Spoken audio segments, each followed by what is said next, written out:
it's been a busy week, a great week. We've had a chance to visit with a lot of great owners, a lot of outstanding organizations. They're obviously looking for a reboot. I think with the way the coaching hiring process has changed this year, we're seeing it play out a little longer for these clubs. And I think there's more pressure on everyone who's covering it. And I think it's a good thing because they're allowing teams to get to the right candidates. I think, Coach, real quick, can I interrupt? I think in the next week we're going to know a lot more. Coach won't have in the next week, but the doors are not closed yet. No. I think there's a handful of things that still are taking place for these coaches and myself. Okay.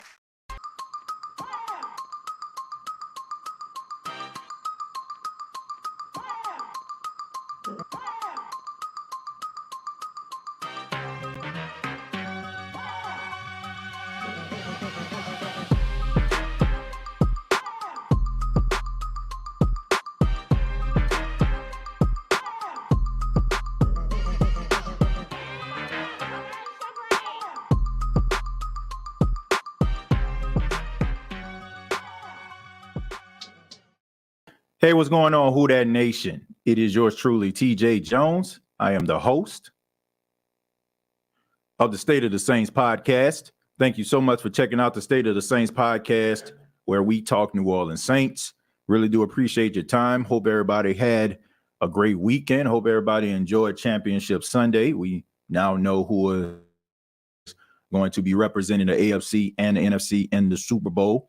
We got the Kansas City Chiefs representing the AFC, and the Philadelphia Eagles represent the NFC in the Super Bowl. This Super Bowl has a lot of historical significance. You know that the Kelsey brothers, Jason and Travis Kelsey, are going to be playing against one another in the Super Bowl. And we also know for the first time ever, two African-American quarterbacks will be representing their respective teams in the Super Bowl. And not to mention Andy Reid is going up against a team that he won a lot of games with. And so it's good time to be a sports fan. I know that as a Saints fan, our team didn't even make the playoffs. But if you're a fan of football in general, you have to be excited about some of the things that are going on. Really do appreciate everybody in the chat right now filing in. If you're watching this at home, at work, at the gym, no matter where you are, thank you so much. Could have been doing something else with your time. But we are going to be talking about former Saints head coach Sean Payton and the fact that he is still on the street. And we got to ask, why is Sean Payton still on the street? I'm wondering to myself, because everything that I heard as far as when the regular season was taking place, everybody was going gaga over Sean Payton. Oh, Sean Payton, he can be coaching here. He can coach there. He can coach everywhere. And now as we see these teams that have vacancies now being filled by other people other than Sean Payton, you got to ask yourself, what is taking so long? Or better yet, what is the holdup? Now, there was a tweet that came out that was kind of explaining what's going on, saying that, you know, Sean Payton probably would have a job right now if the Saints weren't asking for multiple first-round draft picks. We all know that the Saints wanted multiple first-rounders for Sean Payton, of course. But as of right now, it just seems like that's too steep of a price. And I'm just wondering, like, okay, if Sean Payton is that great of a coach, if he's that talented, if he's this offensive mastermind, then why isn't anybody really going out there trying to desperately try to acquire his services? Is it Sean Payton? Is it Mickey Loomis? Is it a little bit of both? I think it is reality. And what I mean by that, Who Dat Nation, is I think that Sean Payton is a great coach. That goes without saying. If you've been following the New Orleans Saints for a long time, you know he's the greatest coach this organization has ever had. But I also think there's this false sense of reality when it comes to Sean Payton. I think he's starting to realize that no matter how talented you are, no matter how gifted you are as a play caller, no matter how you can resurrect a quarterback's career, teams are not trying to bet the house, the cars, the kids, and the dog on you, because they feel like there's always someone else out there that is trying to get an opportunity. And all they need is that opportunity. And, you know, he went to visit Arizona on last week. But as of right now, they are interviewing defensive coordinator Lou I may mess his name up. Lou Anaromo. He's the defensive coordinator of the Cincinnati Bengals. We know that the Cincinnati Bengals lost in heartbreaking fashion versus the Kansas City Chiefs on yesterday. If you're watching or listening to this on a Monday, so he gets the opportunity to be interviewed for the job. And if everything was going great with Sean Payton, you have to ask yourself this question: why are they interviewing Lou Anaromo? Right? I mean, I just don't understand why. But he's saying that these teams are doing their due diligence. All I know is I have seen great coaches that have a great pedigree, great resume. It never takes this long for them to find a job. So I just think that it's a slap in the face of well, let me backtrack. It's a slap in the face with reality when it comes to Sean Payton. Sean Payton will never get the opportunity to be able to do some of the things that he has done as the New Orleans Saints head coach with another team, because nobody is going to allow you to do that coming from the outside in. It's just not going to happen, right? I mean, the New Orleans Saints were a snake-bitten franchise that were terrible, didn't win a lot of games, and there was a lot of desperation on the part because, people knew what winning was, but they didn't know what winning looked like in New Orleans. And he came here to New Orleans as the coach of the team, and he gave the New Orleans Saints something that they never had, and that was prosperity and success. And because the organization was forever indebted to him, because in 2009, they won their first and only Super Bowl ever, they never wanted him to leave because they never wanted to feel like they did before he got here. So they were able to give you everything that you wanted because they didn't want you to go anywhere. But when you're going up and you're interviewing for a job with the Denver Broncos, like the Denver Broncos, they're a really good franchise. I mean, they're very, very, they're historically significant. I mean, from John Elway, right? Peyton Manning coming through the door. They had legendary players, the Orange Crush back in the day, that Orange Crush defense with Tom Jackson. Some of you probably know Tom Jackson from ESPN and all these other things that they used to do. The Arizona Cardinals, even though they don't have a rich and historical franchise, but they take a lot of pride in their team. And nobody is going to give you that opportunity. See, in New Orleans, you are a mainstay. In other places, you are a stranger. And if you're coming in, you're acting like you're just about to fix some things up. A lot of people don't know how to take that. For example, I'll give you an example, the whole Ed Reed situation, right? That's going on at Bethune-Cookman. Right? Ed Reed comes in saying, listen to me because I know what it takes to be a champion. I've won Super Bowls with Baltimore. I'm an all-pro. I'm a Pro Bowler, this, that, and the third. And these people are like, okay, that's fine and dandy. But, hey, man, there's rules and regulations. And there's a way that we do things around here. So I think what Sean Payton is looking for, he's never going to find unless he's going to find another truly desperate team. But if you look at the landscape and you look at these owners, nobody is going to give you that type of hand and that type of cachet. Like you're not going to get that with Denver. This is a new ownership group. They got really, really deep pockets. Okay. They got bottomless pit pockets. All right. And then you have the Arizona Cardinals. They have an owner that's not going to give you that. Gail Benson is going to give you that. And I just think that he squandered that opportunity. I think he squandered it because, I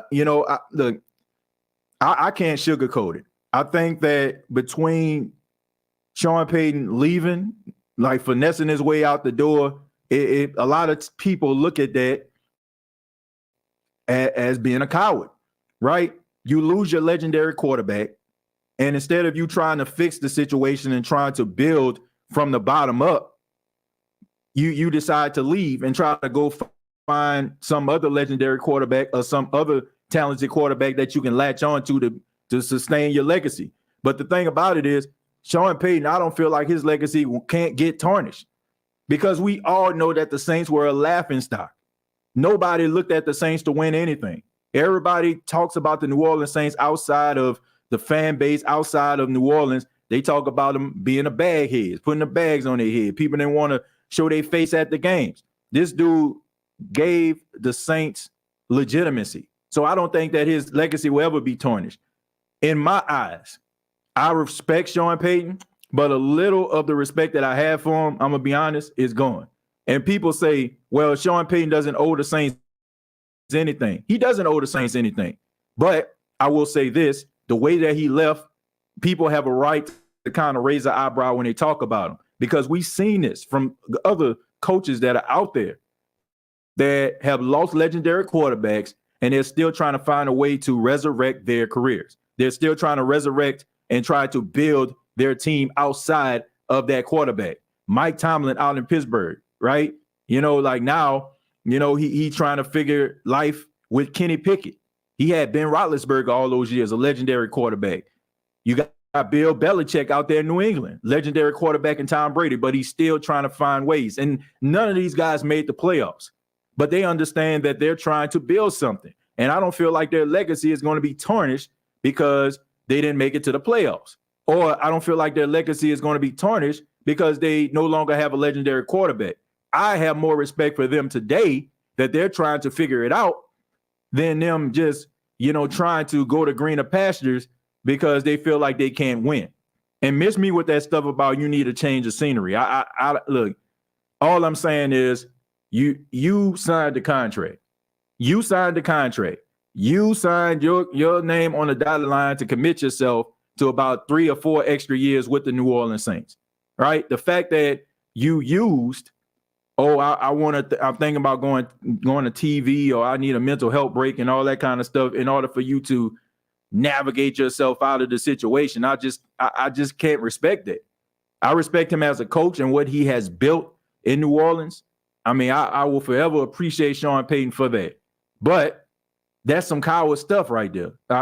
We can't sugarcoat it, right? Because it wasn't like you weren't going to coach. If the Miami Dolphins situation would have panned out, then you would have been the head coach of the Miami Dolphins. So with that being said, you didn't want to be here. And that's what some Saints fans need to understand. I see Saints fans talking about, please come back, please come back. He didn't want to be here. If Sean Payton wanted to be the head coach of the New Orleans Saints, he would have stayed. He would have committed himself to this team.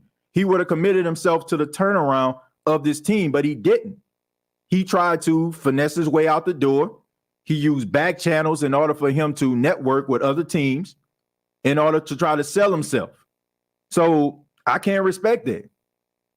And I don't think it's a coincidence that it's taking this long, because I think that between Sean Payton having a false sense of reality of who he actually is as a coach and what he actually wants, because he spent 15, 16 years basically getting what he wants. I mean, who is going to argue with him? Like, Mickey Loomis is not going to argue with him, because as we can see, he hitched his wagon to him. Like, nobody's going to argue with him. I mean, Gail Benson isn't going to argue with him because she'll do anything to make him stay. She was willing to allow him to take a sabbatical and come back. So he was going to get anything that he wanted. The thing about it is he thinks that he will be able to get anything he wants outside of the realm of New Orleans. And that's not the case. All right. You may be hot-ish somewhere, else, but when you get here, you're not. You're just a guy. You won a lot of games, but there's a pecking order, and there's ways that you have to do things. And that's something that he has to understand. So I just think that it really has very little to do with Mickey Loomis and the first, getting 2 first-round picks. I don't think it has anything to do with that. I really don't. I feel like Sean Payton got a slap of reality, and now he's using PR in order for him to, save face. That's just what it is. Like, just like he used PR, in my opinion, to save face when he got out of New Orleans. And I still stand by this when I say this. Brian Flores saved Sean Payton's reputation in the eyes of Saints fans, because some of you Saints fans out there would debate Saints fans like myself and others about Sean Payton and what he's done for the team, and we shouldn't say anything about him. So imagine if this dude would have left and went straight to Miami after he had that press conference. How would you feel today about Sean Payton? I guarantee you wouldn't be trying to use 140 characters or less trying to defend Sean Payton. Everybody would be sitting up here being upset. And if Sean Payton was to come into the Caesars Superdome in another team's apparel, he would have got booed out of the building. Now it's like, if he comes back to New Orleans, you're probably going to be cheering him like he's Wayne Gretzky or Michael Jordan. Like, that's just the way that it is. But I see it for what it is, and that's just my honest opinion. I'm not trying to change anybody's mind about the way you think. All I'm saying is I just think that reality is starting to set in, and you got this PR team who do a really good job. They're doing damage control. So they rather put this at the feet of Mickey Loomis to make it look like Mickey is the reason that Sean Payton doesn't have a job. But we all know this, right? Everybody has heard this term. If I want to do something, I'm going to do it, right? How many times have you heard somebody say that? How many times have you said that to somebody? If you want to do something, you're going to do it. If Sean Payton was as well touted as he was, or he thinks that he is, teams will move heaven and earth to get him. If you really want to put your mind to something and you really want to do it, you're going to do it. Nobody can stop you. So miss me with that stuff about, oh, there's rules and there's an order of this. No, it's just like a well-touted free agent. It's no brainers. Like for example, if Aaron Donald was a free agent right now, adding him, if you had the money and you had the resources, adding him would be a no-brainer. If Patrick Mahomes was a free agent right now, adding him and signing him, if you had the resources and the money, would be a no-brainer. If you're as good as you say that you are as a coach, a team signing you would be a no-brainer. If you have the resources, and these teams do, if you are as well touted and as well sought after as you believe, then there's no way in the world we'll be having this conversation right now. The only thing that is happening right now is a word I like to call reality. And reality is people aren't going to move heaven and earth for a guy that hasn't really done anything for them. They've seen success in him having success, but nobody is just going to hand you the keys to the kingdom, and they don't know you like that. I mean, you got 15 to 16 years of credibility in New Orleans. So, of course, they're going to hand you the keys, right? They see the way that you drive. They see the way that you operate. So they know if they hand you the keys, you're going to put it in, keep it in good position. But these other teams are not going to do that. They're not, right? They're not going to allow you to, make decisions and look past the GM, look past the owners. They're not going to give you that type of power. Just not happening. I mean, you might have some owners out there that be willing to do that, but as I see when it comes to Jim Irsay, he's going to do what he wants to do. When it comes to the owner of Arizona, he's going to do what he wants to do. When it comes to this ownership group in Denver, they're going to do what they want to do. So I feel like Sean Payton, as my grandfather would say when it came to, there's a story in the Bible, right?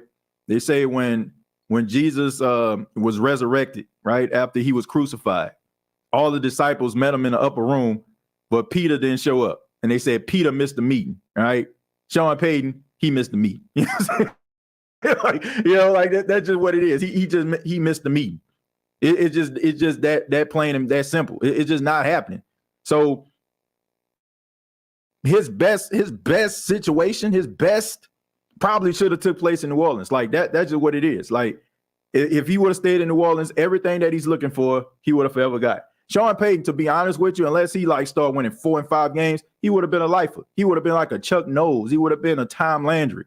Nobody would have kicked him up out the door. We would have still been sitting up here yelling and screaming to the top of our lungs. What was Sean Payton thinking calling that play? What was Sean Payton thinking putting that play in the game? It would have been the same thing. Nobody would have ever kicked him out. As long as he was producing, the Saints were winning the division, and it was getting close to 10 games per season, nobody was going to throw him out the door.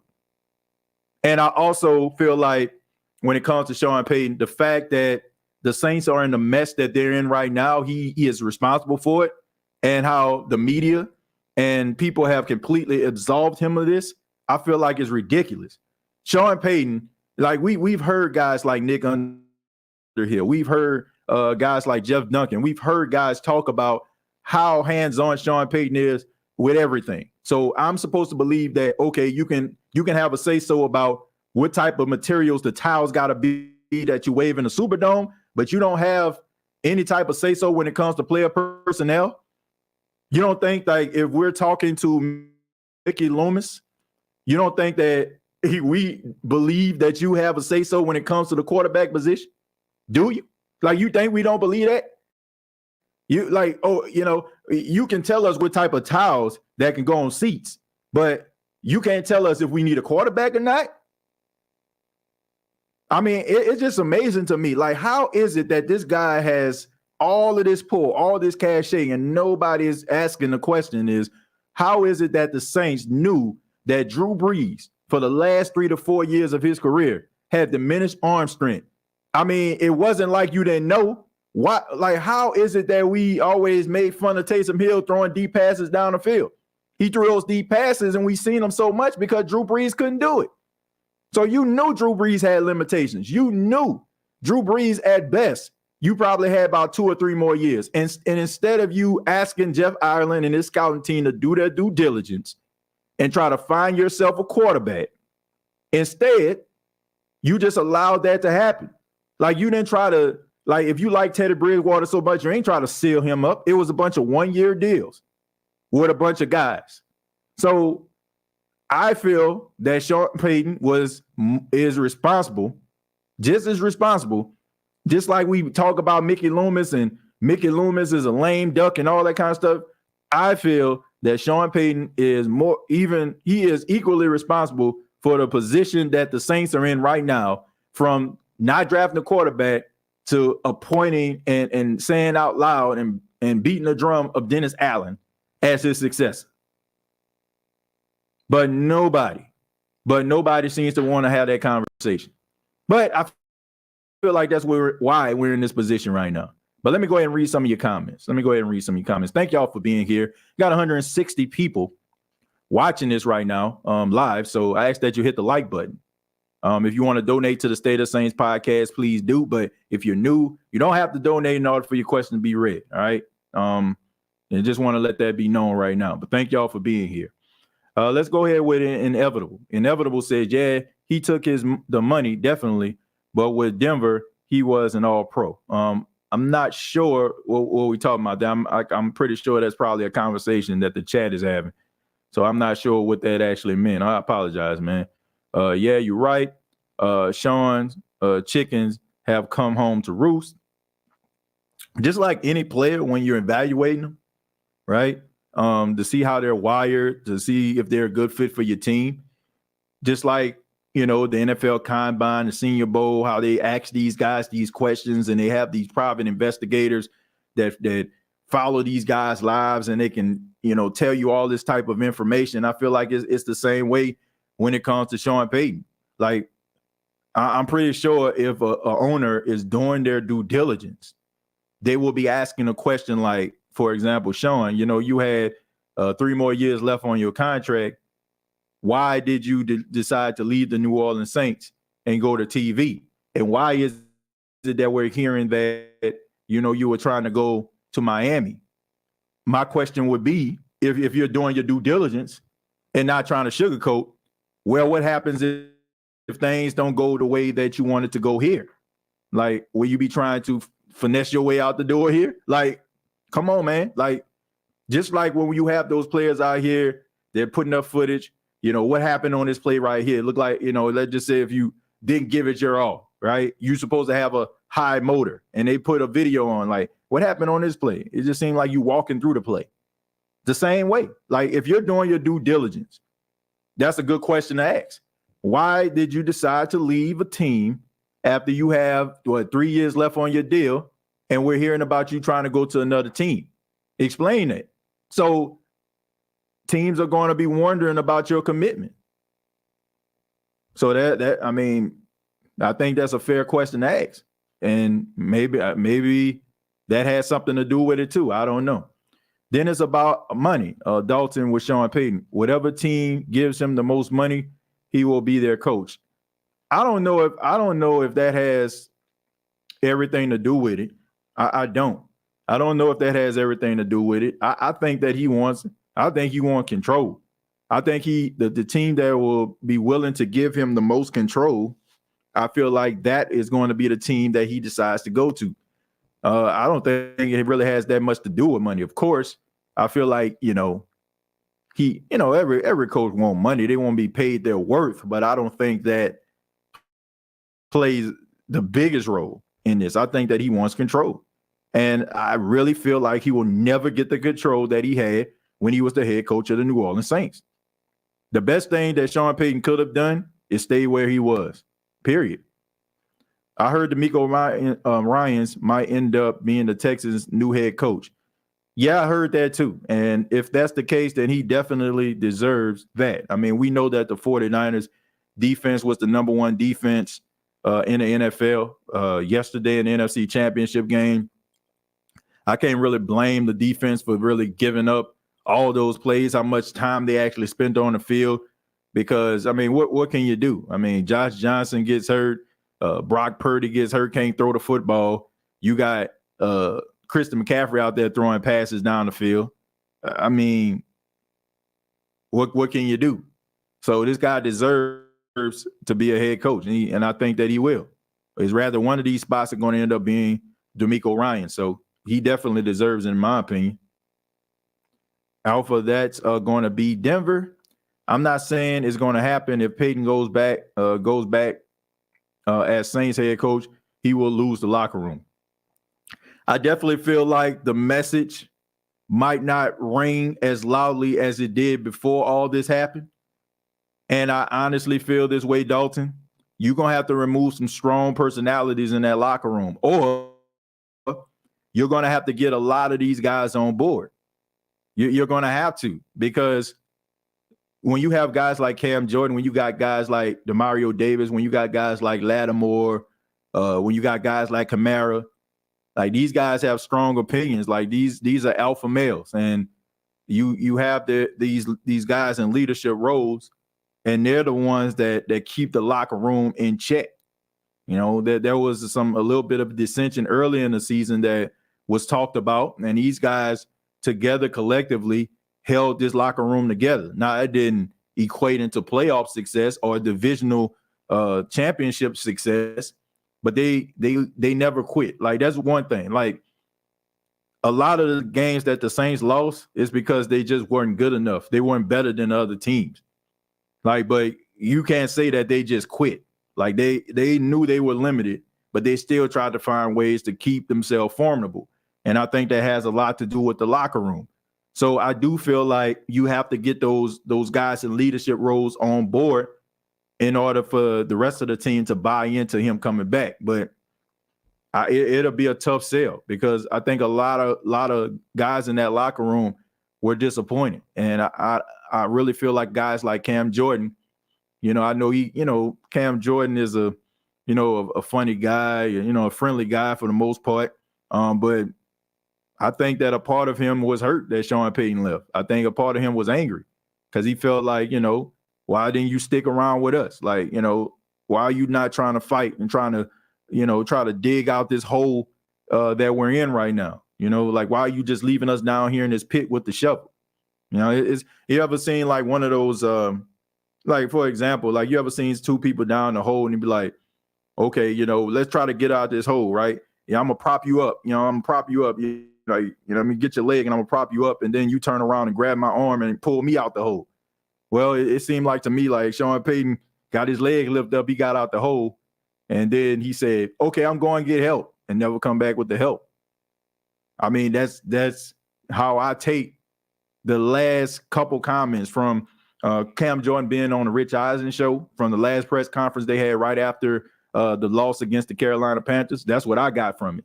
Now, maybe I'm interpreting it wrong. Maybe, I'm not. Maybe I'm looking into it much more than what it is, but that's the way I look at it. I think a lot of these guys don't like the fact that the general left the foxhole and we still out here shooting and throwing hand grenades trying to take down the enemy, if I can use a war term. Guys want to know if we go to war with you, that you're going to be on there fighting, not trying to get out the foxhole and run away. TJ Facts, DeSean Watson is a great example. When they want you, they will move heaven and earth to get you. Absolutely. If like I said, we use that term all the time. I'm pretty sure everybody has used that term or heard somebody use that term. And that term is, if I wanted to do it, I'd do it. But I don't want to do it, right? It's a term that means like I'm in control of my own destiny. I march to the beat of my own drum. There's nothing you can do to sway me. So if you are as popular as you say you are, if you are as hot-ish as you think you are, then teams will do anything they can to have you on a part of their organization. The Cardinals and Broncos have good enough teams for Sean Payton to go to. I agree with that. And Brandon, just like they have good teams for Sean Payton to go to, they have good teams that other coaches can go to too, right?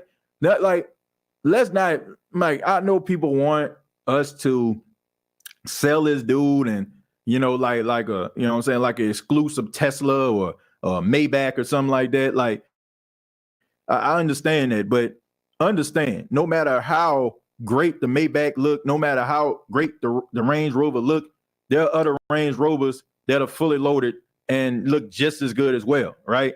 They have minimal miles on them as well, right? So even though we look at Sean Payton as this offensive genius, I mean, they got offensive geniuses being made and created right now in the National Football League that are in the ranks of college. Like, he's not the only person. And just like a Range Rover that's fully loaded or a Maybach that's fully loaded, you're looking for the right deal. You're looking for the right price. If I got a nice fully loaded Range Rover over here with minimal miles, right? And then I have another Range Rover over here that looks good with minimal miles. And what's going to be the deciding factor? The price. The price is going to be the deciding factor. So that's the way it looks. Like, if you can find yourself a coach that's young, that's that's vibrant, that's energetic, and that's that can do some things to help your team win, guess what I'm going with? I don't care what you say. So I just think that we know that Sean Payton is a great coach, but I don't want people not to understand that there are other great coaches out there as well. The Cardinal already read that one, said, "This is why I tried to tell them diehard Jameis Winston fans that it was Sean Payton first who didn't believe in Winston as a starting quarterback, and he dipped. Allen wanted Watson. Be mad at Sean." Well, I think that's two different things that you're talking about right here. I can't get mad at Sean Payton over leaving because he didn't believe in Jameis Winston. This goes back to what I originally said. The Saints are in the quarterback purgatory that they're in right now is because Sean Payton didn't see the writing on the wall, or he didn't pull the trigger. Like, he wasn't adamant enough, in my opinion, right? I'm not in a business, my dog, of just selecting quarterbacks. I just feel like, man, Sean Payton, as an onlooker, Sean Payton should have just selected any quarterback. But I do feel like Sean Payton should have understood the condition of the quarterback position and understood that Drew Brees' career was starting to dwindle down. He was in the twilight of his career. He could still play at a high level, but he was limited. And I feel like they should have did what they needed to do. Now, I can make an argument. I can make an argument for this, Who Dat Nation. I feel like the succession plan that Sean Payton originally wanted, it backfired on him. And what I mean by that, if you've been rolling with the State of the Saints podcast for a couple of years, you know where I'm going with this, and you probably heard me say this. I feel like the Teddy Bridgewater signing was Sean Payton's succession plan. And I just think that it backfired. See, it backfired because Sean Payton looked at Drew Brees as an Iron Man, and we all did. Drew Brees didn't miss games. He didn't get hurt. So I think Sean Payton's plan was to hide Teddy Bridgewater out, have him sitting on the bench, develop and learn the playbook. And I just think that once Drew Brees decided to retire, Teddy Bridgewater would have been a succession plan. Now, some people would say, well, Teddy Bridgewater ain't it. But we all know that Teddy Bridgewater possesses certain qualities that the New Orleans Saints love in a quarterback. That's the reason why they decided to go with Andy Dalton over Jameis Winston. They prefer quarterbacks that can get the ball to the playmakers and also not be so reckless with the football. But what happened was Drew Brees got hurt. Teddy Bridgewater comes in. He wins 5 straight games. He puts shine on himself, and he makes himself more appealing.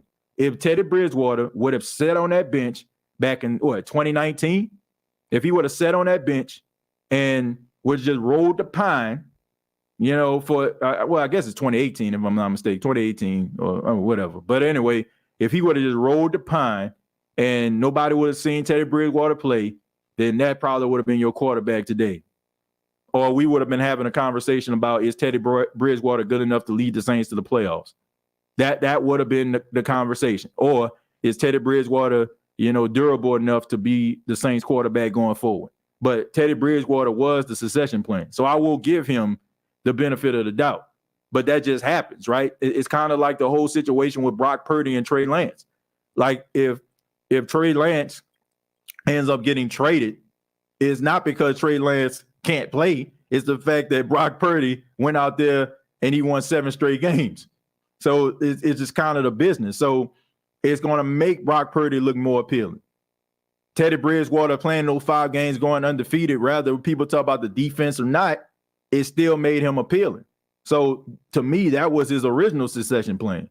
But of course, Teddy Bridgewater goes to Carolina.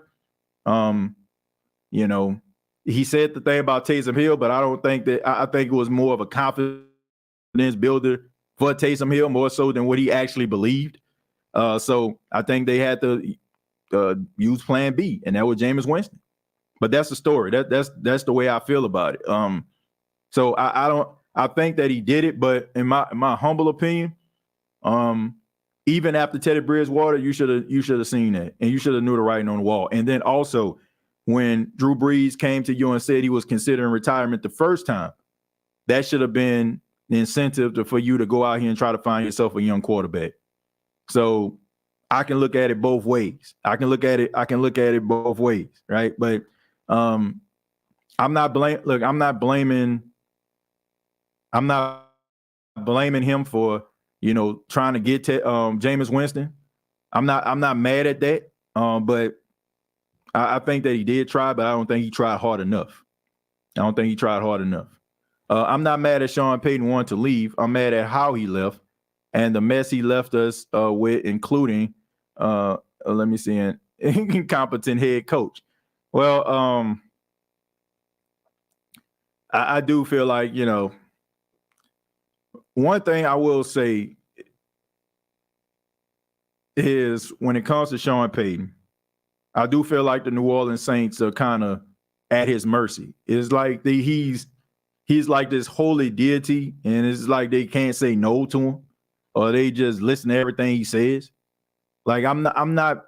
How many times have we seen guys become interim coaches, or guys that do a good job in-house, but the organization end up not even going with the guy who's the interim, or going with the guy, that does certain things. Like if that's the case, Steve Wilkes would have been the head coach of Carolina right now.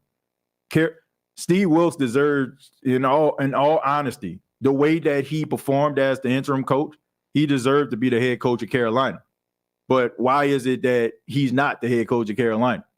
Because maybe they wanted to go in a different direction. It just seemed like when Sean speaks, it's just like everybody listens, they just follow suit. And the fact that they kind of made a kangaroo court or a kangaroo circus out of this whole coaching interview thing, I just think that is ridiculous. Like you knew what you was going to do the whole time, but you just wanted to keep up appearances. That's why you brought in other guys to come in, right? But you was thinking about other things. You was thinking about what you were going to do after you finished interviewing this guy. So you didn't give this guy your undivided attention, or you didn't give him the respect he deserved. You already knew what you was going to do. So, I mean, you had opportunity to get Doug Peterson. How did that turn out for Jacksonville, right? I mean, you had opportunity to go get Brian Flores. I mean, you had opportunities to get other guys in the locker room. But the thought of change scared you so much. And you put this thought in your mind, like, y'all legitimate contenders and y'all a player away from the Super Bowl. Y'all put that in your mind that y'all decide to run it back with the same usual suspects that don't have the leadership qualities that Sean Payton possesses. See, that's what it was missing. Yeah, you can have all these guys and it looks the same, but there's that one guy in here that puts everything together. And what happens when that guy leaves? The thing falls apart. And then you have the other guys in there probably thinking that their ideas should be better because nobody's winning, nobody's being successful. You're not getting the results that you want. And we all know how it goes. Like, you've been in business. You've been in situations where, you know, when things start to fall apart, everybody has an idea. Everybody knows how to fix the issue. And when you have all these different ideas, there's no longer leadership, because they're probably thinking of you as a guy that can't get them there. And they probably thinking, hey, man, if this was me, man, I would do this. And that's what a problem is, you know, and the Saints didn't account for that. They didn't account for that at all. And that's the reason why they're in the position they're in right now. Man, Saints need a new look, and it starts with the organization, with the administration. Well, I do feel this way, Terry. You know, those that, you know, continue to do the same things over and over again, you're going to get the same results over and over again. I have respect for a lot of these teams out here that made it to the playoffs, and they still feel like they need to fine tune some things, and they're willing to, you know, let guys go in order for them to acquire guys that make things work. I got a lot of respect for people like that. The Saints, for some apparent reason, you know, I don't know if they're afraid of change, or are they just so delusional as an organization right now that they really feel like they got what they need. Look, it's way more than just X's and O's, right? It's beyond that. Like, guys have to believe in what you're selling. People have to buy into what you're doing. And nobody seems to be doing that. Like, the leadership role is not just a person that knows all of the ins and outs of a business. Sometimes business is going to be tight. Sometimes money may not be where you want it to be. Sometimes resources may not be where you want it to be. And you're going to have to stand in front of that room. And you're going to have a press conference. You're going to have a little conference or a meeting, and you're going to have to talk people off the ledge. You are going to have people to buy into what you're actually selling. And I just think when it comes to Dennis Allen, is as an onlooker, I don't know. Like I said, I don't deal with Dennis Allen on a daily basis, so I don't know Dennis Allen like these players do. But he just doesn't come off as an individual that inspires anybody or inspires anything. I think he's a smart guy. I think he knows what he's doing from a defensive standpoint, but it's more than that, right? It takes more than that. Like, it takes more than just knowing the X's and O's, right? You have to understand the Willies and the Joes, and you also have to understand certain situations. And I also feel like you have to be a little bit aggressive. Like, we looked at Nick Sirianni, what he went for it on 4th and 6, even though it was an incomplete pass by Devontae Smith. That was called a completed pass. I mean, he had the huevos to do it. He was courageous enough to do it. And sometimes you have to be able to do that. But I just feel like when it comes to Dennis Allen, he's afraid. He second guesses himself, and he relies too much on analytics for my liking. You know, sometimes you just got to go with your gut. And I really just feel like a lot of what social media and a lot of what fans were saying kind of pushed them to make some of the decisions that they made later on down the stretch. Like, I don't know if somebody in the social media room talked to somebody that was one of the higher ups, and maybe they talked to Dennis Allen about some of the things that he did. But I started to see a bunch of things to try to get people on board with this guy. And it shouldn't be that hard. For example, there was a big conversation about Dennis Allen as a tough, gritty guy, not really showing that much emotion on the sidelines when things are going wrong. And then all of a sudden we start seeing pictures and videos of, you know, after the football game, seeing him in the locker room, trying to inspire the troops. I just felt like that was PR stuff, right? You know, like the Saints not taking any risk, not going for it on 4th down. Then all of a sudden down the stretch, we start seeing them going for it on 4th and 1, start seeing them going for it on 4th and 2. But it shouldn't take us. Like, I really feel this way. Like, it should not take us to try to inspire this team to do what they need to do. If you're listening to, like, honestly, if you're listening to the fan base about how to run an organization or how to go for it on 4th down, then you don't have the right guy. You don't. I don't want the Saints coaching to listen to me. I don't. If you listening to me, then you got the wrong person. If they're listening to you, they got the wrong person. Seriously.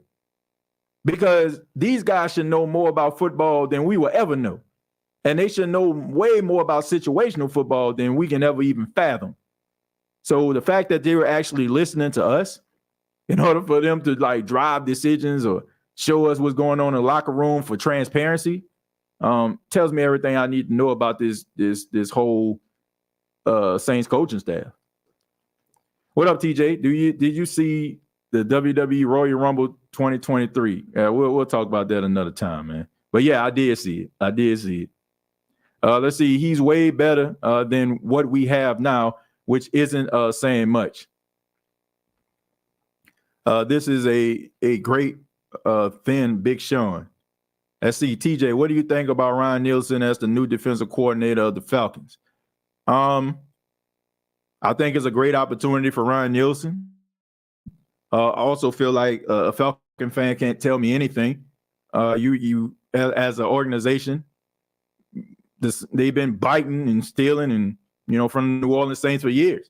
Like, to be honest with you, but that's why I really don't understand, like, how can a Falcon fan like really fix their mouth to talk about the Saints or talk about the team in general? Like, it's obvious that you like the way the Saints organization is ran because you try to mimic it. And you basically dig through the Saints crates, right? And try to find certain guys that you can actually pilfer from this team in order to try to build your team. So, I mean, but as far as an opportunity for Ryan Nielsen, I think it's great. I think it's a great opportunity for it. I think he deserves it. You should have had opportunity to be a lone defensive coordinator a couple of years ago. But, of course, we know that Sean Payton kind of pulled him and, kind of rejected it so he can come back to the team, gave him a little bit of a promotion to not get him all upset, made him an assistant coach. But this man deserves an opportunity. And even though it's against the Saints rivals, I still feel like he deserves an opportunity because this can be a first stop on a road for him to become a head coach, rather it be on a collegiate level or it be on a professional level. But the guy deserves it. But once again, I just feel like a Falcon fan can't tell me anything. They can't talk about how they're better than the Saints because, honestly, everything that you have as far as an administration, a front office, the way that you run your day-to-day operations was developed as a Saints format because Terry Fontenot learned under Mickey Loomis and Jeff Ireland, right? So the ideas and the concepts and the way that he probably lays out everything, they basically probably helped him get to that point. So how can you say anything about the Saints or how can you say anything about the Falcons do anything better than the Saints?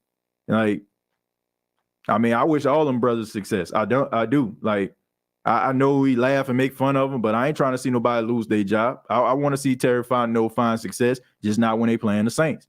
I want to see Ryan Nielsen find success, just not when they playing the Saints. So I ain't got no problem with it. I don't at all. But like I said, a Falcon fan, as far as them saying anything about they got this and we do this better, like I feel like we just need to go ahead and put that to bed. And I think that it's going to continue. I think you see other things and other players and other personnel that they pilfer from the New Orleans Saints. Having a consistent pass rush is what we need. How many times have we we carved up by a backup quarterback or a rookie? We let Trey leave, but we moved up for Davenport. Well, once again, that has a lot to do with Sean Payton and his idea about what a prototypical defensive lineman look. There was a combine, I want to say last year or a year, it probably was last year. It was probably last year combine. And, they always, highlight the 40-yard dash and the guys bench pressing and all that kind of stuff there. And there's this one guy, I think he bench pressed. I can't even remember his name. Probably would be beneficial because I would like to see how his career is going. But he ended up bench pressing, I don't know, like 36, 37 times or something crazy like that, 215. And Sean was like, that's because he got short arms, right? It's because of the short arms. So he has this idea about what a defensive lineman look like.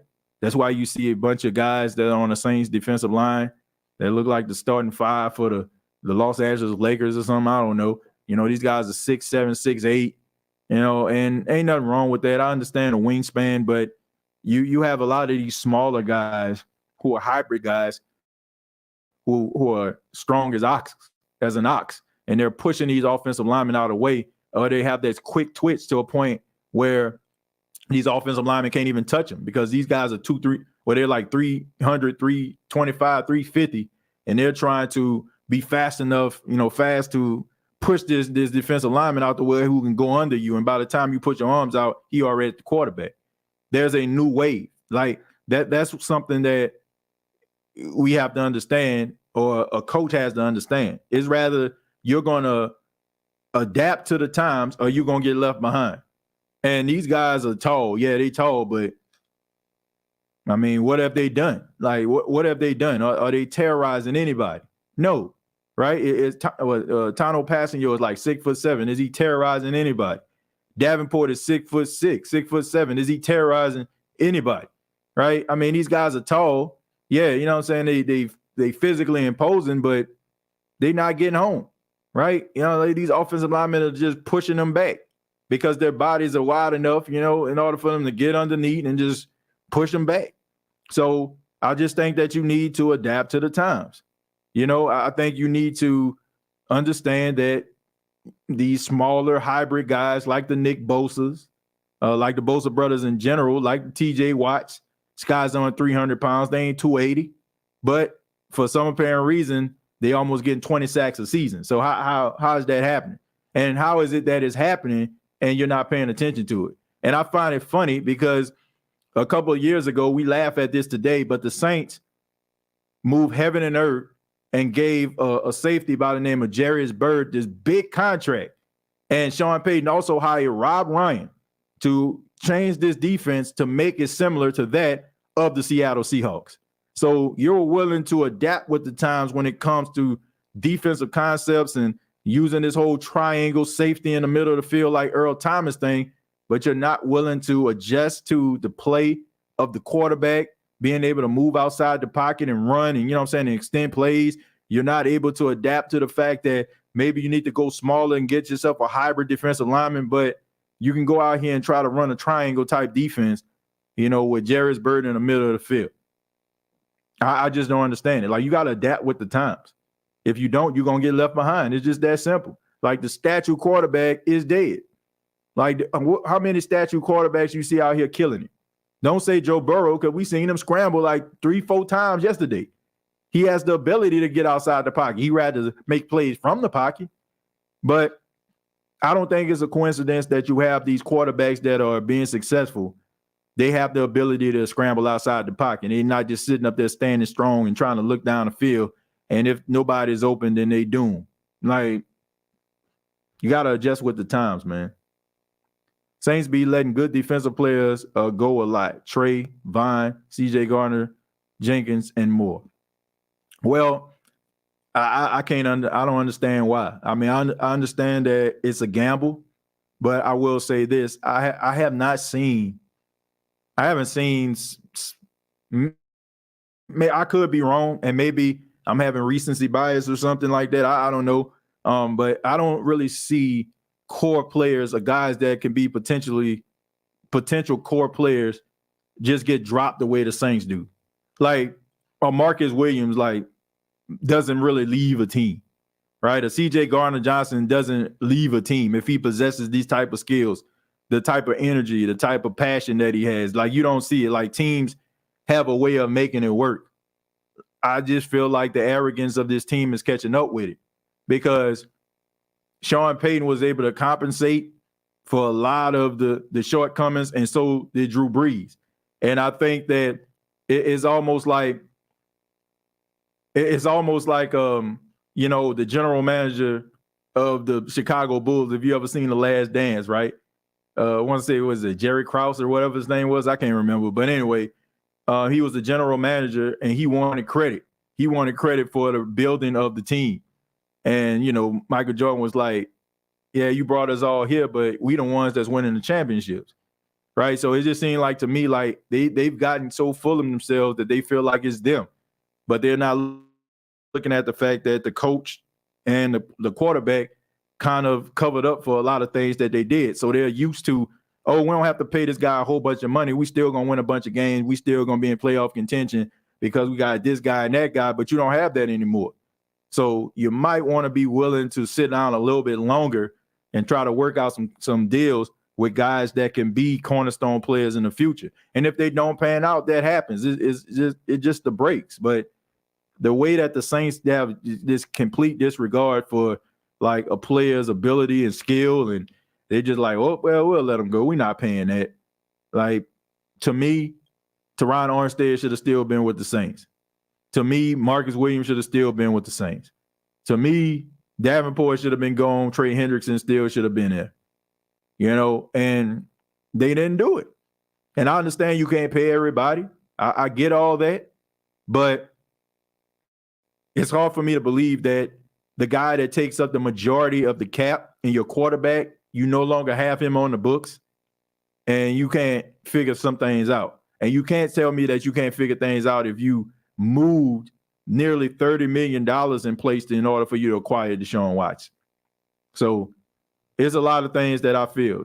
I feel like they have a lot of arrogance going on airline, and some people just need to look at themselves and realize that the way that things used to be, you can't roll like that anymore. Because if you do, you might end up finding yourself looking for a job. Well, maybe they don't have to look for a job, and maybe that's the problem. They feel too freaking comfortable. I think defensive guys usually trust their defense rather than call the games how it is. For example, that Bengals game, the defense was playing horrible, but instead of going for it at the end, he punted. I don't want to say their defense was playing horrible. I don't think that, the game was 23-20. Like, you don't hold a team to 23 points and defense playing horrible. I think that hindsight is 20/20.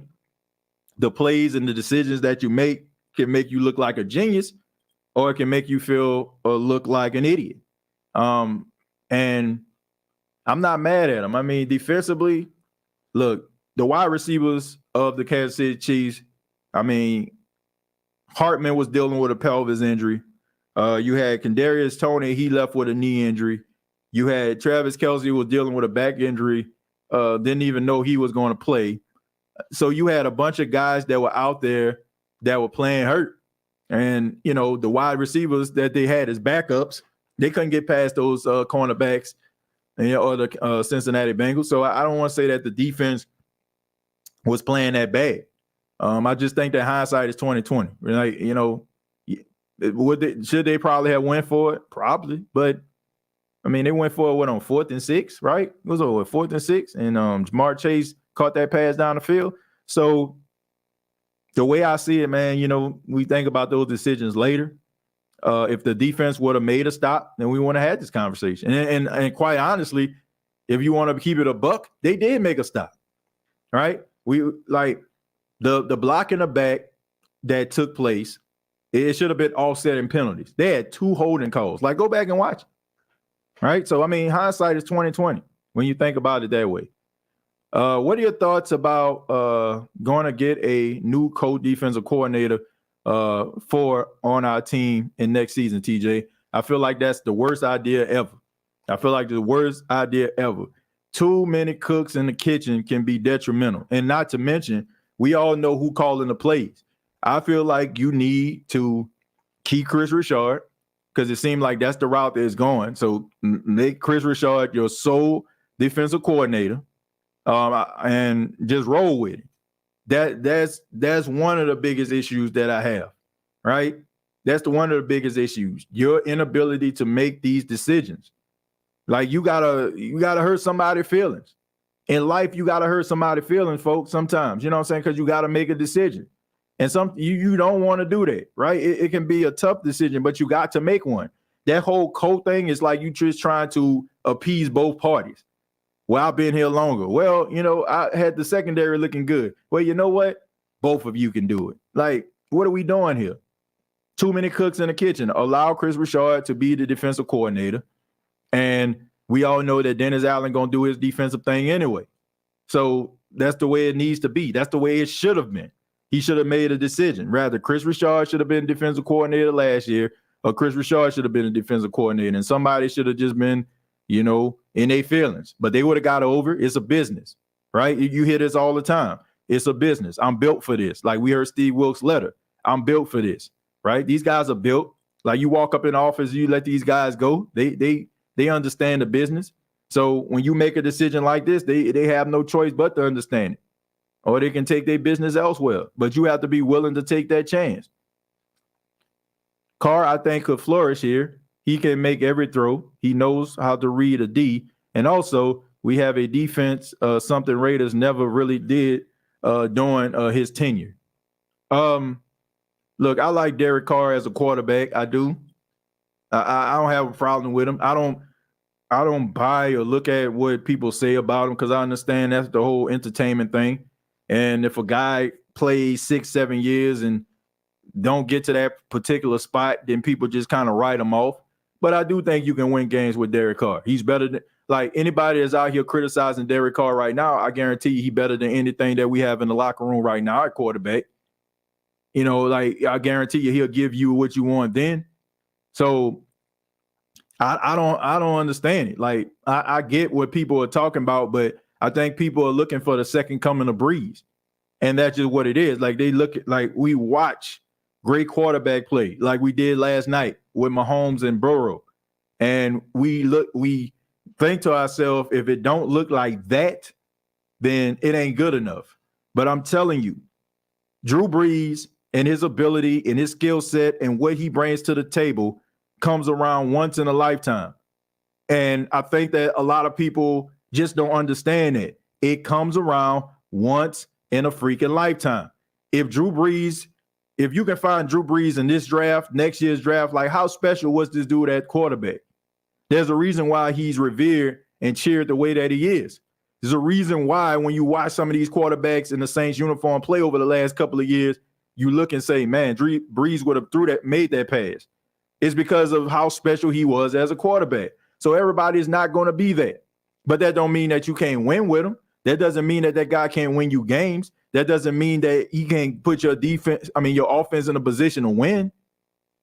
But we want 300 yards and 5 touchdowns because some of you, that's all you knew. I don't try to offend anybody when I'm saying these things. I don't try to offend you when I say, well, all you know is Drew Brees and Sean Payton. I'm not saying that you don't know sports.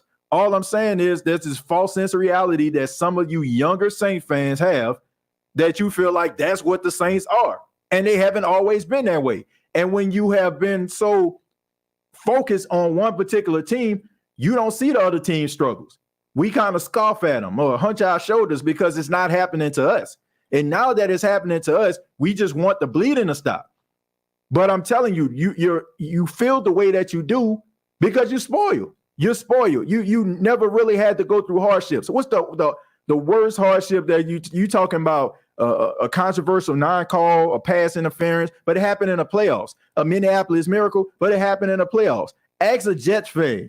Man, they just want to make it to the playoffs. Now you feel like a Jets fan. Man, I just want to make it to the playoffs. There's a false sense of reality that's going on. And it's not your fault because, I'm 36 years old. I mean, I was born in 86. You know what I'm saying? Like I can kind of die, I don't want to disrespect anybody because they got some football historians out here and maybe they can, kind of go through the motions and understand. But as for me, growing up in the 90s, I've seen the Saints at their worst. Like what we seen right now, yeah, we're upset and we're mad, but I've seen worse. And maybe you probably was born in the 90s, late 90s, but you really don't know or have an appreciation or have witnessed firsthand like how bad this team was. And as you got older and had appreciation for football, the Saints were winning. So when Drew Brees was, 21 or 26 for 325 and 4 touchdowns and had a insane completion percentage, that's all you know. So if it don't look like that, you're wondering what's wrong. So when you say names like Derek Carr, oh, no. When you say things like Jimmy Garoppolo, oh, no. Because you only feel that in order for the Saints to be successful, the quarterback has to mimic or resemble that of Drew Brees. But you have teams that have average quarterback play and dominant defenses, and they still find themselves in championships and deep in playoffs. I mean, look at Brock Purdy. Brock Purdy is Mr. Irrelevant, the very last pick in the draft. Yet, the number one defense was the San Francisco 49ers. And with the minimal average quarterback play and that dominant number one defense, they found themselves in an NFC championship game. So don't tell me that you have to throw 5 touchdowns and 350 yards and do all these different things in order for your team to get to the Super Bowl. That all you need is a quarterback that can do some things. And if you have a defense to go along with it, you can find success. So, like I said, I don't mean to disrespect anybody. Look, when I say those things, I'm not trying to look down on no young Saints fan. You know, like you don't know what you don't know. It's like when somebody talks about doing, you know, I mean, we got Black History coming up in a couple of days, Black History Month, right? When you have like your grandfather or you know, if some of you blessed enough, your great grandparents to tell you, man, back in the days, I couldn't go into this restaurant. Man, they'll curse me out and they'll say all these different things. And in your mind, in your modernized mind, man, I wouldn't take that, man. I'll be cursing everybody out. I'll be doing this, that. No, you wouldn't. No, you wouldn't. No, you wouldn't. You'll be doing the same thing they was doing because you're trying to survive. But you have that mind frame because you're modernized. You didn't have to deal with that. So when people talk about, man, there's an expectation, man, I don't know what y'all talking about. Derek Carr, man, get him out of here. Man, Jimmy Garoppolo, get him out of here. Well, I mean, sometimes it takes that. And sometimes you have to go through those type of guys to get the guy that you want. Sorry, folks, but that's just the way that it is. Bro, we should just play all our young players next year and start rebuilding until we get a quarterback. No reason to contend. Now, I get what you're saying. I get what you're saying, but if they better not ever say that to me. They better not ever say that to me. They better not ever say that to you. I'm not willing to do that. Like, look, I want the best product on the field that you can offer. If it don't pan out and you picking first overall, then it is what it is. But Mickey Loomis, Dennis Lauscher, Dennis Allen, these guys should not be sitting on airline talking about, man, this is what we gonna do next year. Like we just gonna forget about this year, play so terrible, and then get if you thinking like that, you should be fired. They should try to put the best product on the field. They should put this team in the best position to win. And as fans, they should try to put a product on there that we can root for and have an enjoyable experience rooting, whether they're good or they're not. At least give us a feeling that they have a chance of winning.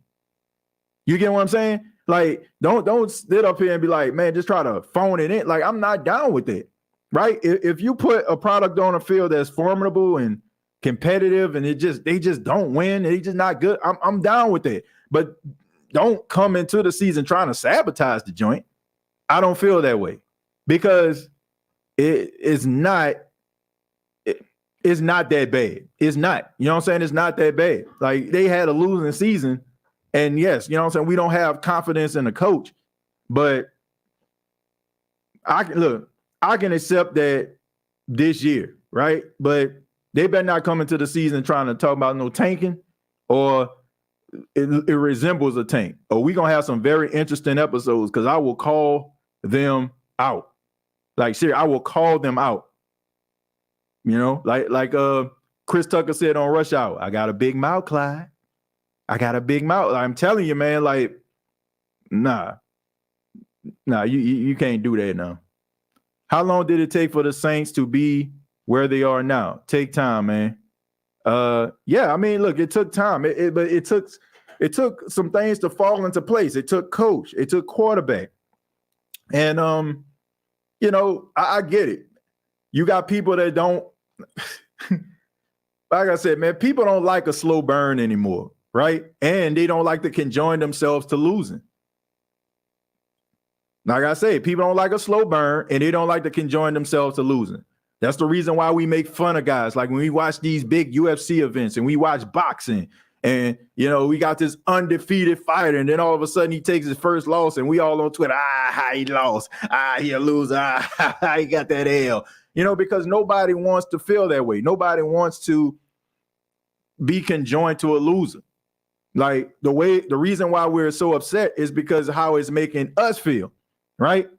Like the Saints are not a reflection of you at the end of the day. We just fans, right? If they lose, they lose. But I don't feel like a loser.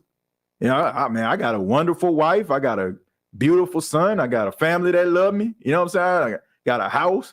You know what I'm saying? Like I'm good, right? But we can join ourselves to these losses because it affects us emotionally, and that's fine. But it never should be to a point where we just, man, I'm done with it. I'm over with. Like, man, like, come on, man. Like, it happens, and you have to appreciate the process, And sometimes the process may take long, and sometimes it may not even take those guys that they have right now to do it. But you got to trust and believe that eventually it's going to happen. TJ, I've seen the Saints from the beginning. What's going on is not bad in comparison.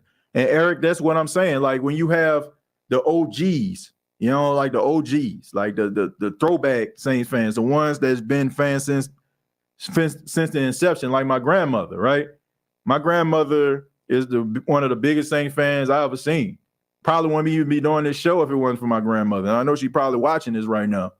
But, she can, when I have these shows, and, I would talk to her from time to time, some of the best conversations ever, by the way. She'll tell me, it's not that bad. I seen worse. And, she'll start talking about and telling stories about, how it once was. And yeah, what I'm saying? I understand like it from a 90s standpoint, but she 70s, 80s, 90s, 2000s, and on to now. So she has that big, encyclopedia of Saints, of Saints info. And I just think that as some of the fans that kind of endured like some of the dark times and the dark ages of New Orleans Saints, we can kind of like talk ourselves off the ledge a little bit more. Or better yet, we're not even out there, right?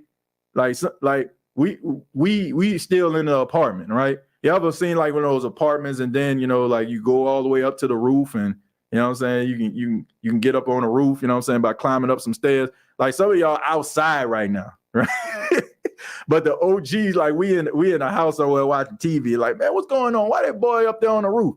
Like some of y'all, on the roof because y'all ain't never dealt with that. Y'all ain't never dealt with it. And it's uncharted territory for y'all. 7 to 9 seasons, but man, I remember when you wish you could be 7 and 9. And a good coach, TJ, don't forget that one. Yeah, gotta have a good coach. Gotta have one. Gotta have one, man. Let's see. I'm strolling down a little bit. We're gonna take a few more, then we're gonna get up out of here, folks. He says, we're just missing one or two pieces. It should be a culture to get younger players so the veterans could give them the game. Then you have success over the years. Jeremy, I'm a prime believer in building through the draft. I don't go gaga over free agent frenzy and all that kind of stuff that they try to market. Look, do I feel like you can add 1, 2 free agents? But when it talks about guys that's actually trying to get Mac dollars and all these kind of stuff, like I'm good on that. Like if it's, I don't know, if it's a position you can afford it, like the quarterback position, he's a young guy, he can help you win. Okay. But I'm not trying to exhaust money getting this free agent, that free agent, trying to win. Like I'm good on that, right? I feel like you should build a team through the draft. The Saints the Saints dropped the ball because in 2017, they should have like continual success. Like they should have at least, like, I don't know if they should have like won a Super Bowl because anything can happen when you get there, but they should have at least been to one Super Bowl, at least, but they didn't. Now we can talk about the controversial 9 call that prohibit them from making a Super Bowl. Fine, I'm with you, whatever. But I feel like you build those teams through the draft. I don't think it's a coincidence that you have the Cincinnati Bengals who have a really good quarterback in Joe Burrow and they're winning and they went to back-to-back AFC championship games. It's because you still got a quarterback on a rookie deal, right? So in the process, you're able to get guys that can go along with him and help you win. And not to mention, you got 2 young stud wide receivers on rookie deals that are giving you production off the rip. Like out the gate, they're giving you this type of production. So that's a plus, right? So you hitting in the draft. You hit with Jamar Chase. You hit with T. Higgins, right? I mean, you hit with Sam Hubbard. You hit with all these different guys, and now you can just build your team around it. So I feel like you should be able to build through the draft, because I feel like that's long-term sustainable success. Now, the problem that you face is what the Saints face is when you have a bunch of guys that are just uber talented, you can't pay everybody. That's why you got to kind of do your due diligence and try to figure out what's best. Like if you're deciding between Trey Hendrickson, who has shown you that he can go get it and get double-digit sacks, but you're waiting on Marcus Davenport to blow up and give you something that he never given you, then, I mean, you wasting your time, right? I'd rather go with the guy that's shown me. It's no, like, you can't win like that. Like, you can't be wasting your time trying to wait for a guy to be everything you want him to be if this other guy over here showed you that he is what you want this other guy to be. So you got to be able to be smart about that. But I am a firm believer in building through the draft. That you got to build through the draft, man. Like, you get young players, you can combine them with some veterans, and you get the job done. Bro, I was very mad the Eagles won yesterday. I already don't like them for obvious reasons. And then the way they win was absolutely ridiculous. The taunting from the fans is outrageous and it's enraging. Well, look, the Philadelphia Eagles have been the Philadelphia Eagles for I don't know how long. Their fans have been their fans for I don't know how long. But at the same time, I can't blame them. Like, if you don't want them to be that way, you shut them up. And they have reasons to be loud and boastful and braggadocious because their team is pretty doggone good.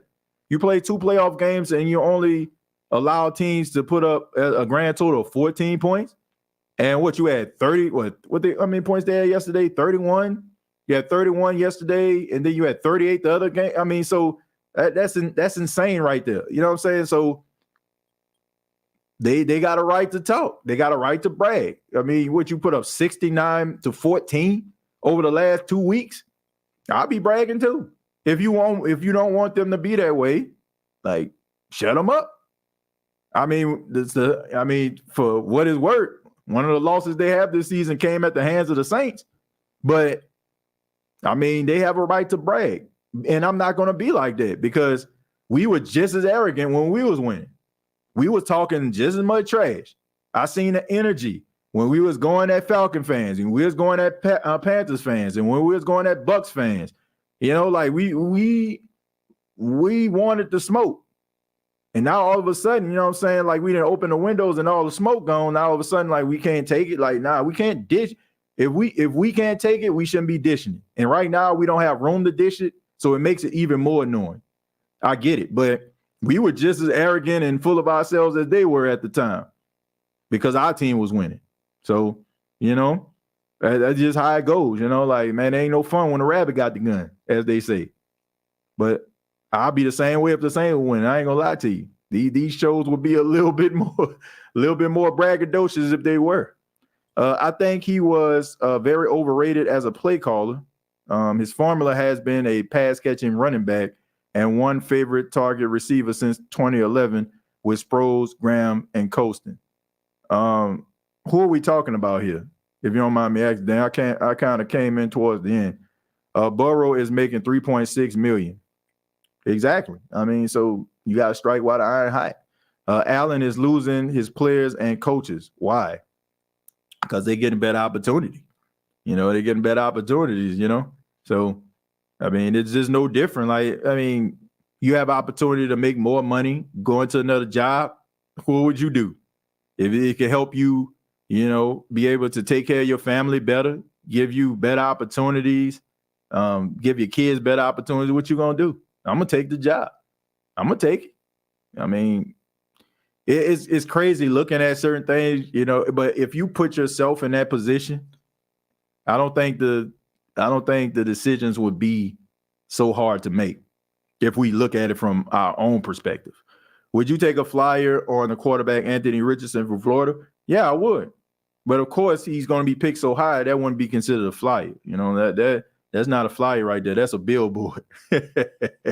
So, but yeah, I think that he has great upside, big physical guy. You know, could be, I don't know, he could be David Garrard or he could be Cam Newton, you know, like, but both of them, you know what I'm saying, were pretty good. You know, David Garrard is a guy who kind of get lost in times, but he had some success with Jacksonville. And of course, we know what Cam Newton did. So, I mean, it's a boom or bust. I mean, and of course, you know, if you want to get a little bit diva, you know, get Cardale Jones. You know what I'm saying? He can be one of the three of those guys. But no, I wouldn't mind taking a chance on him. I don't know if I would take a chance on him that high, but I could be wrong, man. I don't like that. You know, I don't like looking at guys and just be like, oh, well, they didn't do this. I don't know. Like, I think that it all comes down to where they go and who's coaching them. You know, who's going to be able to get that out of them that you know, that a lot of people see, all the good qualities and not the bad. I'm talking trash even when we losing. Yeah, I mean, of course, you know, we're gonna talk some trash, but it's more reckless trash, right? We still gonna talk trash, but it ain't gonna be like flagrant trash, like how when teams are in the Super Bowl or they teams just dominating the division. It ain't gonna be that type of trash. Talent like Mahomes and Burrow are making teams hold on to their picks and not banking on Sean Payton. Yeah, you know, and that's the way it should go because people understand you build through the draft. You build through the draft, man. It ain't so much about, you know, signing big time free agents like it once was. Like teams are willing to take these draft picks and try to build their team around. I mean, every now and then you'll find a Rams team who just don't seem to like first round picks. They just give them away to try to acquire seasoned veterans. But, you know, other teams like to build through the draft. Just joined the show, but the Saints look like the biggest fools to the Eagles. Shout out to CJ Gardner-Johnson. Yeah, it don't look good right now. And, you know, I asked the question, you know, is this like one of the worst draft trades that you ever seen? And of course, you know, people, you know, brought up the Ricky Williams trade. They brought up a couple more trades that happened over time. You know, one thing about social media, and that I learned and that I'm learning, is that when you ask questions like that, people automatically just assume that's your personal opinion. But if you ever like follow me on Twitter, a lot of the things are just kind of me starting dialogue, try to see how people feel. It's not my personal feelings about anything. But yeah, I mean, it does look bad. You know, it does look bad that you have a team that's at worst going to be picking 31st. All right. And if they win, they're going to be picking 32nd. And they got the 10th pick in the draft. So even like there's only one win of the Super Bowl. And then, of course, there's the runner-up. So the team that you gave the pick to, which ended up being the 10th pick, is one of the best teams in the league. And they picking in the top 10. And it's your top 10 picks, which you need in order to help your team get better. And you can't even do it. You know, so, yeah, it's pretty bad. They should start Taysom Hill for a while. I mean, he's accurate, strong arm, knows how to run, and learned under Drew Brees. It's logical to start him and give him a shot. I ain't got nothing against Taysom Hill. I will say this. If Andy Dalton is anywhere in the vicinity, I'd rather watch Taysom Hill play, right? I don't think Taysom Hill is the greatest quarterback I've ever seen in my entire life, but I'd rather see Taysom Hill go out there and give it the old college try week after week, and instead of just watching Andy Dalton, old boring tail, just nickel and dime it down the field and, you know, and just put me to sleep like your local golf tournament. I just can't take that. Like, I think, like, I feel you can get more from the quarterback position. I feel you can do more than what you're doing with Andy Dalton. You know, and it comes a time where you just want to see if a guy can help your team win, that he can put the team on your back, you know what I'm saying, on his back. And you know, from time to time, like it can be one game, it can be two games, right? I will say this, though. I mean, I've seen Taysom Hill put the Saints on his back a couple times, you know, so I ain't never seen Andy Dalton put the Saints on his back at no time. right? At all. Like, ain't never been a time where I'm like, okay, it's Andy time. You know, like that don't even sound right. Like, has anybody ever said that? It's Andy time. You know, it's rifle time. Like, nah.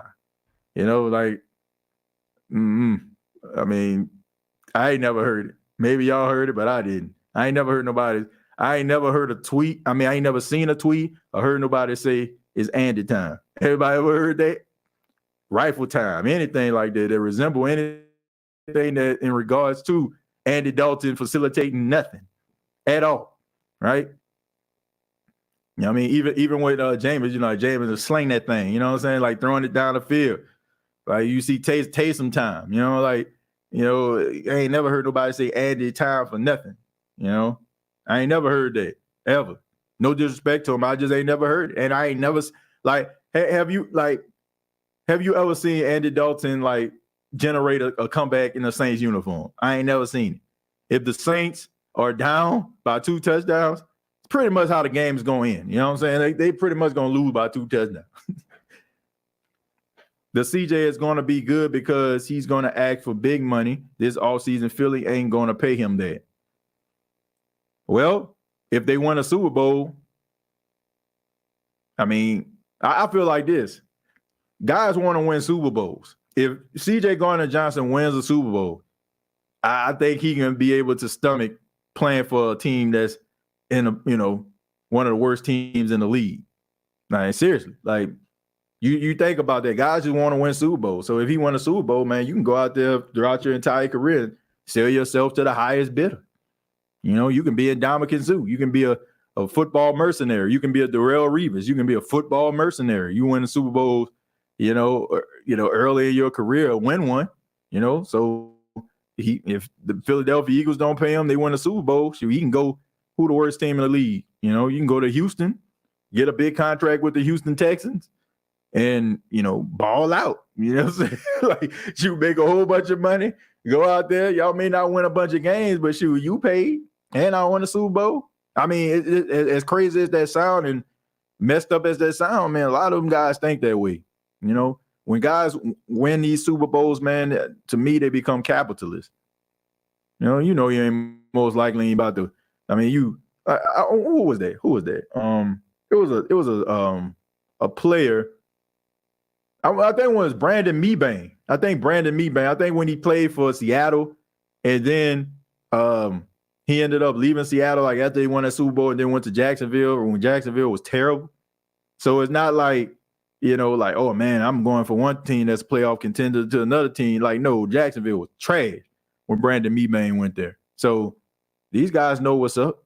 They're able to stomach these bad places when you got that Super Bowl under your belt. I bet you hear this TJ, Andy, get rid of the ball. That's about it. My son say, take the sack. He said, get rid of the football. You're like, take the sack. Boy, hell no. He had a chance and showed he was trash. He good. And what he do, and that's starting to get old.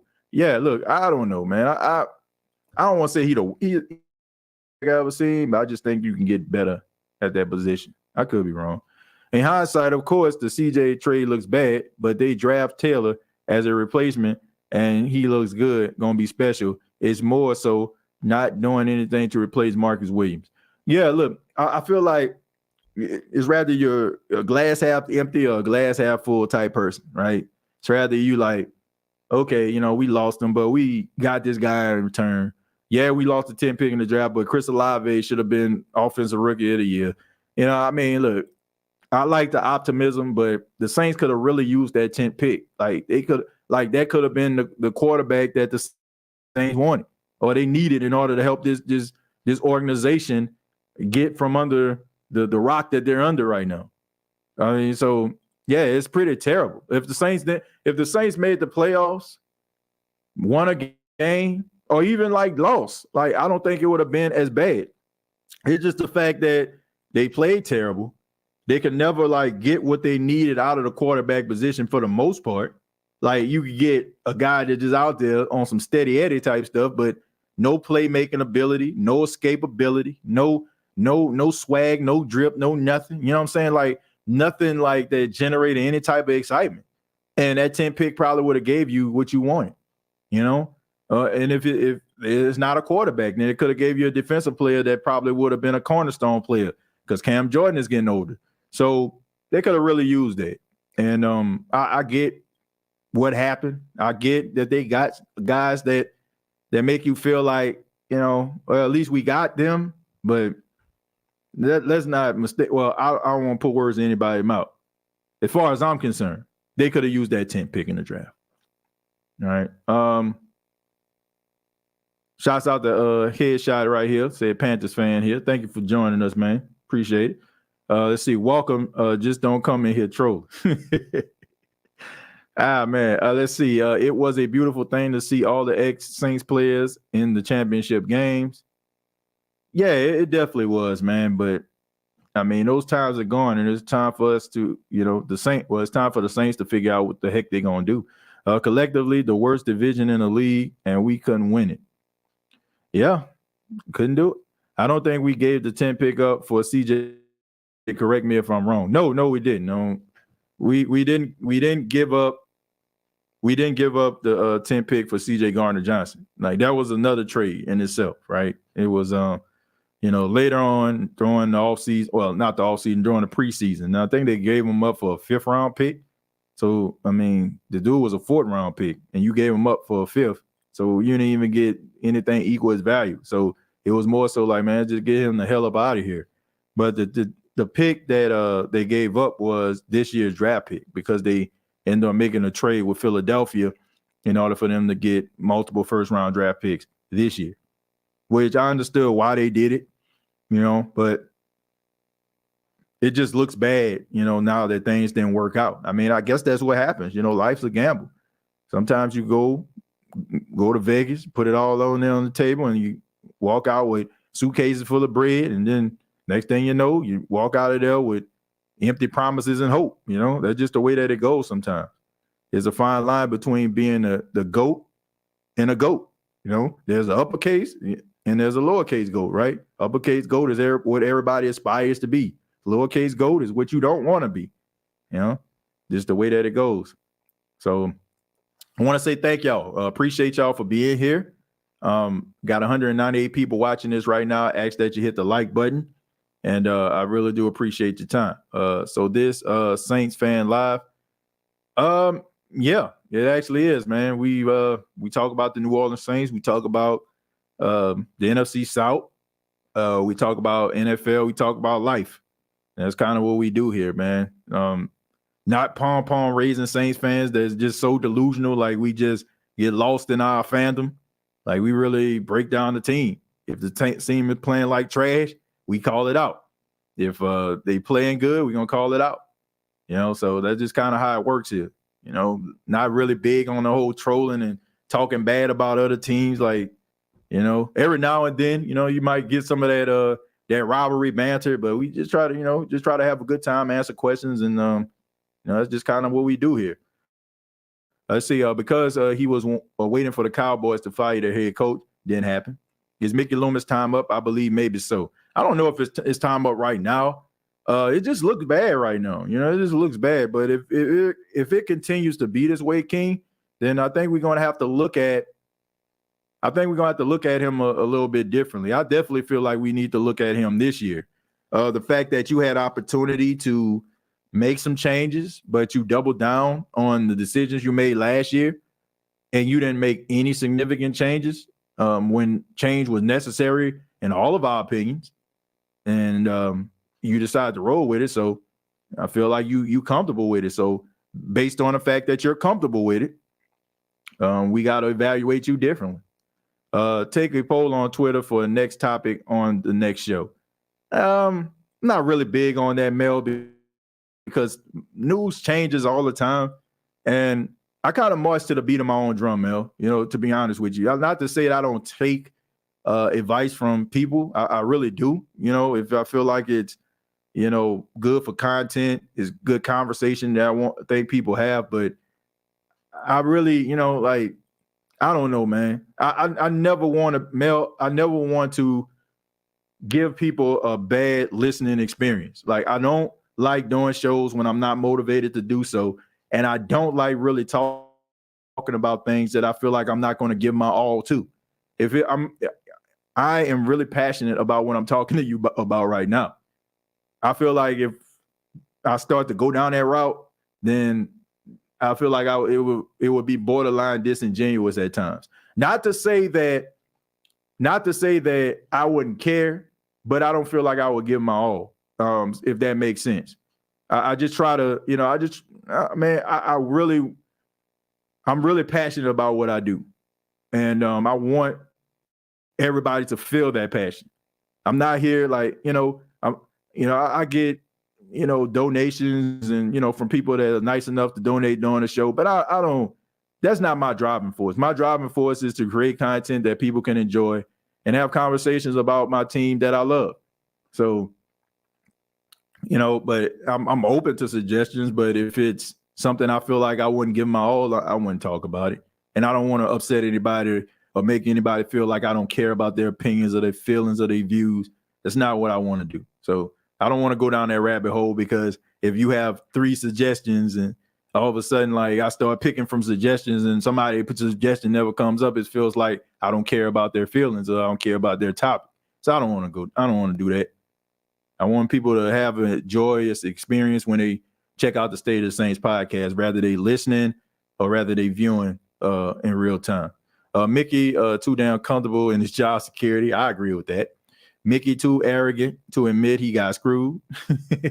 Trade Payton to Z. The heck with the Buccaneers, Falcons, Panthers, Rams, and the Packers. Tell them how you really feel, Inevitable. We like your drum beat, TJ. Barbara, I appreciate that. Thank you so much. Mel says respect. Yeah, thank you, man. I appreciate that question, though. Did we 2? Last 2 years, not 5. Did we 2-0, y'all, this year? I know we got 1. Yeah, they swept the Panthers swept the Saints this year. They did. And I say this to anybody, and I've said this before. I feel like based on what both teams have right now, I feel like the Panthers are in a better position to go forward. I feel like they have more sustainable success based on their roster than what the Saints have right now. Even I would put the Panthers first. I would put the Falcons second, the Saints third, and Tampa Bay fourth. But I feel like the Falcons are a little bit. I just feel like because the Falcons, I feel like they got the right quarterback. They need somebody that's be able to pull it out of them. So I got to put them ahead. If you got a guy, you know what I'm saying, there's a quarterback, and you got some good pieces on defense that are young, that you don't have to worry about like the rookie deal. I mean, you don't have to worry about long-term deals and stuff. I'm going to put you ahead of the curve, but I don't feel like it's that much off. I feel like the Falcons, in my honest opinion, they're it's like if you're running a race and you know what I'm saying, you just kind of ease out a little bit in the front. It's not that far off, but I got a lot of respect for, like, one thing. Like, I know Matt Rule, he didn't work out in the NFL, but he know how to get personnel together. I will say that.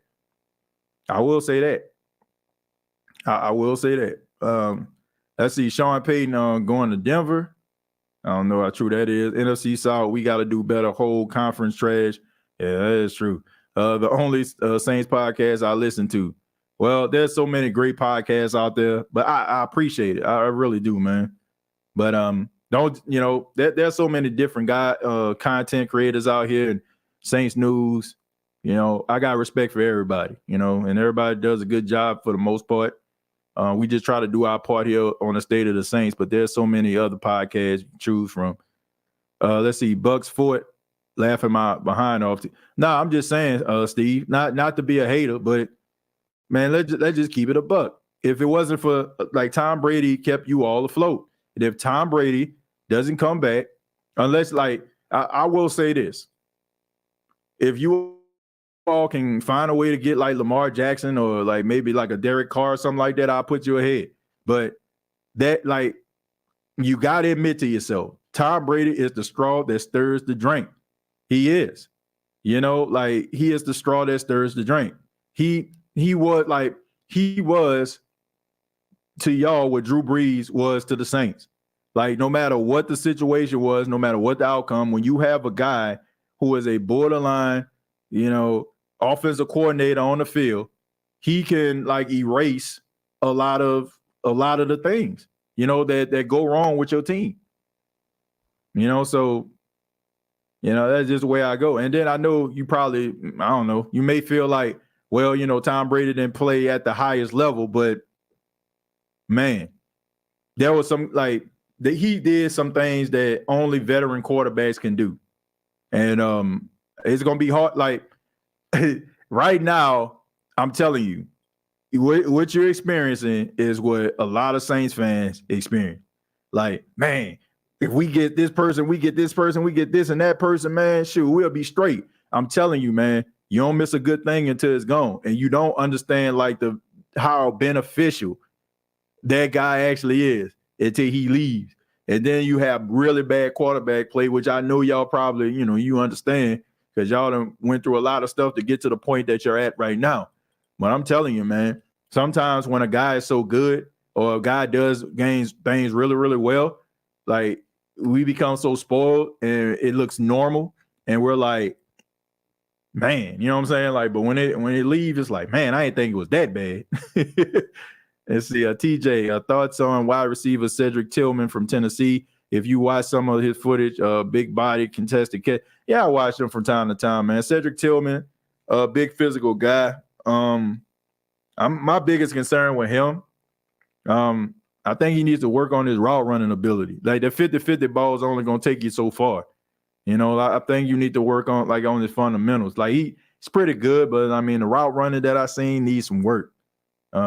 But I mean he does, he does have a really good catch radius.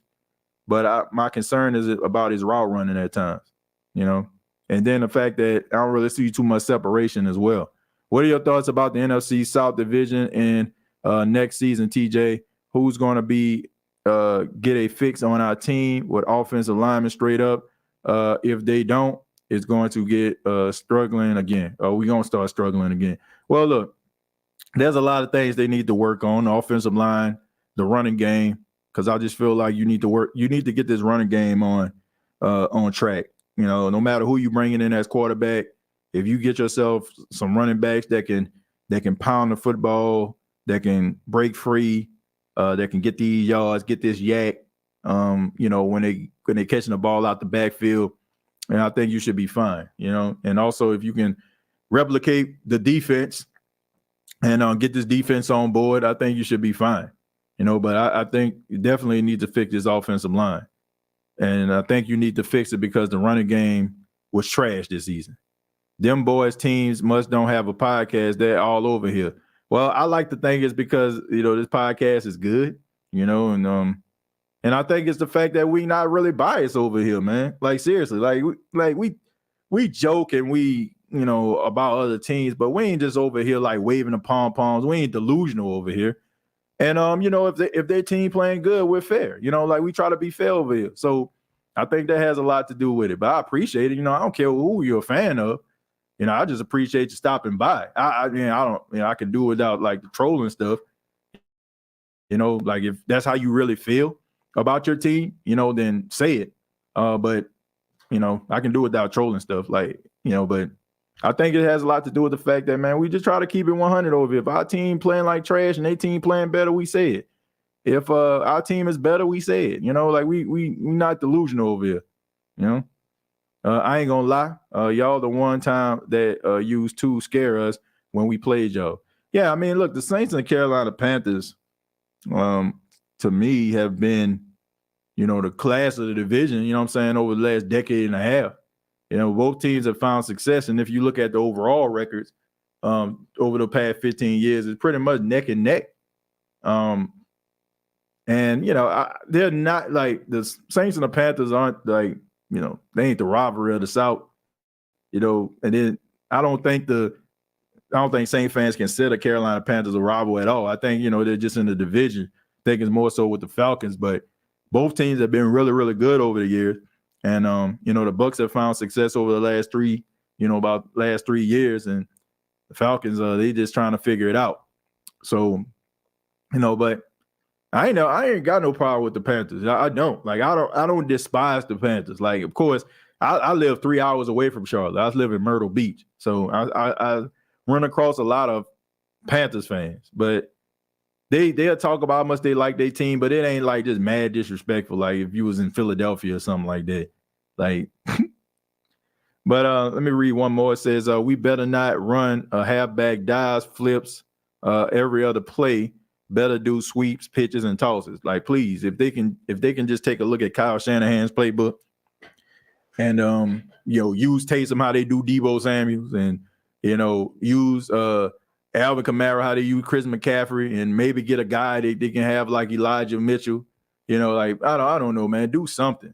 You already got a guy who can pass catch like a George Kittle. He ain't George Kittle, but I mean he can catch pass. Juwan Johnson. Yeah, I mean, come on, man. Like, you got to find creative ways to, open up that playbook. I don't know. I think that they need to take a look at that. I think that they have the pieces in order for them to run that. Now, you do need some guys that can get that yak, get them yards after the catch. But you got Alvin Kamara. He's a playmaker. I mean, you got guys that can get yards after the catch. I just think that maybe you just need to put more emphasis on it. I mean, that boring, bland offensive playbook that you got out there, it just ain't it. It just ain't it. But thank y'all so much for checking out the State of the Saints podcast. Really do appreciate it. Shouts out to everybody that's here. Whether you're a fan of the New Orleans Saints, fans of the NFC South, fans of the NFL in general. Thank you so much. This is the State of the Saints podcast network channel. So not only do you get the State of the Saints, we got the Gumbo Sports Podcast where we talk about everything in sports. We talked about the NFC AFC Championship game. Later on in the week, we're going to be at the Senior Bowl. So we're going to keep it locked here to the State of the Saints podcast as we travel to Mobile, Alabama. So we'll be doing shows from out there. Try to get some interviews that you all can enjoy. Get some interviews with some of the NFL prospects that are out there. Also, if I can link up with some of your favorite New Orleans reporters, I'll probably talk to them.